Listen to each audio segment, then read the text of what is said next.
آپ ایک معاشرے کے اندر سے جب تنقید ختم کر دیتے ہیں، جب ایک معاشرے کے اوپر آپ انفارمیشن کے اوپر آزادی رائے پہ کنٹرول کر لیتے ہیں، ڈنڈے کے زور سے اپوزیشن کو بھی دبا دیتے ہیں، یعنی آپ اپنے معاشرے کی تباہی کے اوپر سائن کر رہے ہیں۔ اور اگر آپ نے تاریخ دیکھنی ہے تو صرف زیادہ دور نہ جائیں، ایسٹ اور west Germany second world war کے بعد علیحدہ ہو گئے، ایک میں یہی حرکتیں جو آج ہو رہی ہیں پاکستان میں، ایسٹ جرمنی میں شروع ہو گئی، ویسٹ جرمنی آزاد ہو گیا، آزادی رائٹ ڈیموکریسی آ گئی۔ 50 سال کے بعد ویسٹ جرمنی اوپر چلا گیا، ایسٹ جرمنی نیچے چلا گیا۔ ایسٹ اور ویسٹ یورپ وہی یورپینز تھے، آدھوں کے اندر آزادی آ گئی، جمہوریت اور تنقید آ گئی، اور دوسری طرف انہوں نے بند کر دیا جو آج پاکستان میں ویسٹ یورپ اوپر چلا گیا، ایسٹ یورپ نیچے چلا گیا۔ ساؤتھ اور نارتھ کوریا کے اندر یہ حرکتیں جو آج پاکستان میں ہیں، ساؤتھ کوریا کے اندر انہوں نے ڈیموکریسی، ساؤتھ کوریا اوپر چلا گیا، نارتھ پیچھے رہ گیا، آج بھوکے مر رہے ہیں لوگ۔ کہنے کا میرا مقصد یہ دنیا کا ایکسپیرئنس کہ ہمارے نبی صلی اللہ علیہ وسلم نے لوگوں کو آزاد کیا تھا مدینہ کی ریاست میں۔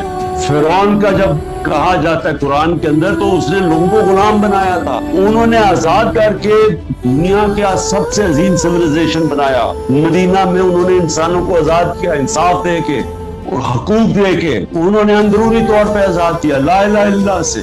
وہ لوگ دنیا کی امامت تھی جو فرعون قرآن میں جب دیتے ہیں ذکر، وہ غلام بناتا تھا۔ جب تک اس ملک کے اندر قانون کی حکمرانی نہیں آتا، ہمارا ملک صرف کتنی دیر آپ قرضے کسی اور قرضے لیں گے، قرضے تو بڑھتے جا رہے ہیں۔ جب آپ کے پاس آمدنی سکڑتی جا رہی ہے تو قرضے کدھر سے واپس کرنی ہے؟ آمدنی تب بڑھے گی جب ملک میں سرمایہ کاری ہو۔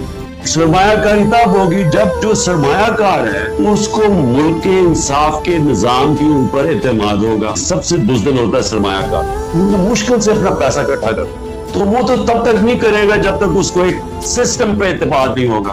جانوروں کا معاشرہ چلتا ہے قوت کے اوپر، جتنا طاقت ہے اتنا ہی اس کی منمانی کی جاتی ہے، اور کمزور کی کوئی پوچھتا نہیں ہے، وہ اپنی جان بچا کے رکھتا ہے۔ تو جب انسانی معاشرے کو انسانی معاشرہ کہتا ہی تب ہے جس کے اندر انصاف ہوتا ہے۔ کبھی بھی اس ملک کی تاریخ میں انصاف کی اس طرح دھجیاں نہیں اڑائی گئی۔ ننگا ہو کے ایک ریاست بالکل ننگی ہو کے، کوئی کسی قسم کی نہ اخلاقیات کی ان کو فکر ہے، نہ انصاف کی فکر ہے، دین کے اندر جو ہماری روایتیں ہیں اسلام کی، نہ اس کی فکر ہے، نہ کوئی ایتھکس ہیں۔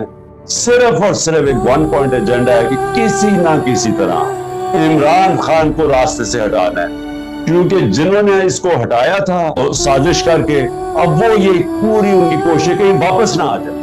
میرا